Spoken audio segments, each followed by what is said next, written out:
Reçois de moi le parfum qui t'est dû, la beauté de ton nom, oh, mon âme est perdue. Je veux n'être qu'à toi. Jésus, je t'aime. Reçois du peu que je trouve à donner, tout l'amour que mes yeux n'ont pas su te montrer. Je veux n'être qu'à toi. Jésus, je t'aime. Rien n'est plus beau que ton nom. Rien n'est plus saint que le sang du pardon. Je veux n'être qu'à toi. Alors, lorsque nous voyons Ismaël et Agar, Agar, elle est égyptienne, une servante qui est restée dans le foyer de la famille d'Abraham jusqu'à la naissance donc de Ismaël. Elle est africaine, c'est notre sœur. Lorsque nous prenons Israël descend d'Isaac. Parce que nous allons voir pourquoi Isaïe descend d'Isaac. Et de Sarah. Sarah, qui n'est plus Sarai, donc naissance à Isaac. Mais de là, Israël arrive. Lorsque nous voyons Gaza dans la conquête de Josué et les Gazaouis historiques, on voit que les déplacements aux conquêtes de l'Arabie par raison de sang et de sol. Alors l'Afrique, quelle est son histoire? Lorsque vous voyez les Arabes aujourd'hui, ils se déplacent. Ils ne se déplacent pas parce qu'ils ont envie de se déplacer. Quand ils quittent l'Arabie, le Moyen-Orient, et qu'ils viennent en Afrique, mais parce que pour eux, ils disent par raison de sang et raison de sol, l'Afrique égyptienne du Nord appartient à leur grand-mère, Agar, appartient à leur mère, Agar. C'est pourquoi ils viennent sur le sol. Ils sont allés jusqu'à l'Espagne parce qu'ils savent que là-bas aussi c'est raison de sol et raison de sang. Donc ils ont pris l'ancienne Égypte. Mordecai, l'ancienne Bible. Aujourd'hui ils ont pris Tunisie, si vous voulez le Maroc, tous ces endroits-là, ils l'ont pris. Pourquoi? Par raison de sol et raison de sang. Nous sommes descendus. Nous avons fui le nord et nous leur avons laissé ça. Et nos parents sont descendus jusque là où nous sommes arrivés aujourd'hui. Et les enfants de Sèvres, qui ont eu donc à connaître Agar comme leur mère, sont venus s'installer là avec leur mère. Mais l'Afrique, quelle est sa place? Nous, Africains. Quel est notre bord? Nous faisons quoi? Tous les Africains que nous sommes descendus en bas. Et le nord de l'Afrique a été pris par les Sémites qui sont de l'Orient.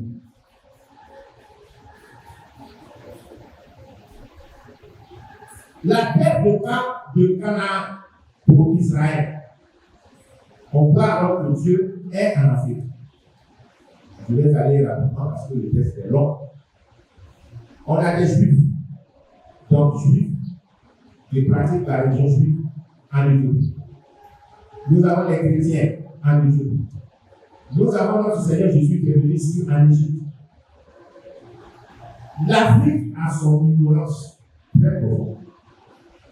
Tout à l'heure, je disais Abraham et non Abraham devient la nation, les rois, la multitude, le peuple, les postérités et la postérité promise.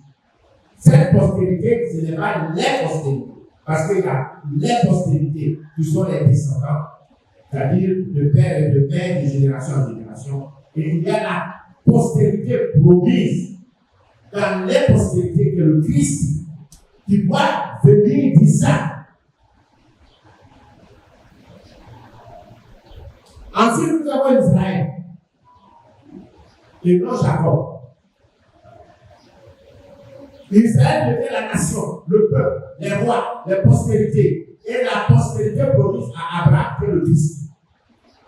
Tandis que Jacob, c'est un appelé, c'est un élu, c'est un choix.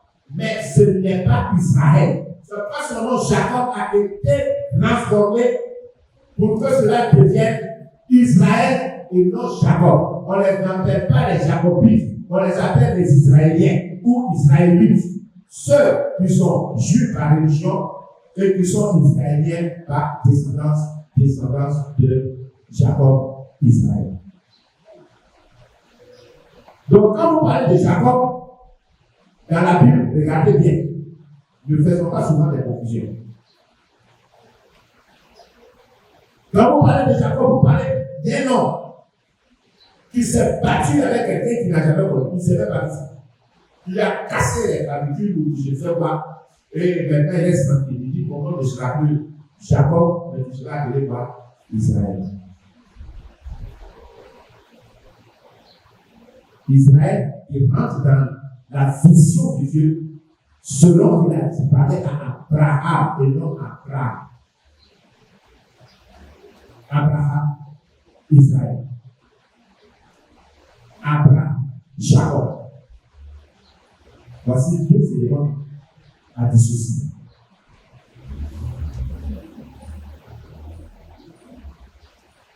Donc, Abraham et Israël deviennent un peuple hébreu, une nation juive, un État et une religion. Alors, nous voyons que Abraham est la multitude. Les étoiles du ciel, les fils du ciel, les juifs et les nations, la nouvelle nation faite, l'Église sous le sacerdoce royal. Deviennent les grains de sable, les fils terrestres, les tribus de Jacob, Israël aussi, le peuple élu. Tandis que Abraham, comme je l'ai dit, est l'homme d'élu, l'ami de Dieu, le prophète de Dieu, Jacob devient Israël, le choix du peuple donné à Abraham. Nous allons continuer parce que c'est déjà la continuité qui est là. Alors, lorsque Jacob, en tant que personne, s'arrête et disparaît, Israël est la continuité du peuple. Vous suivez? Hébreu par provenance de l'autre côté du fleuve. Israélien, citoyen du peuple et israélite, le religieux. Voilà tout ça qu'il faut connaître. Pour savoir de qui vous parlez et de quoi parler. Parce que quand on parle d'un hébreu, il vient avant. Dans le début, je l'ai parlé. Dans le fleuve du Jourdain, après, il va devenir Israël. Israélien, Israélite.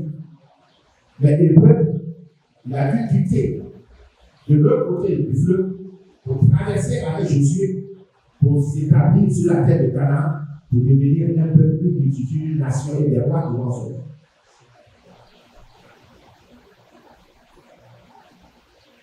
Regardez ce qui se passe lorsque Jacob arrive en Égypte.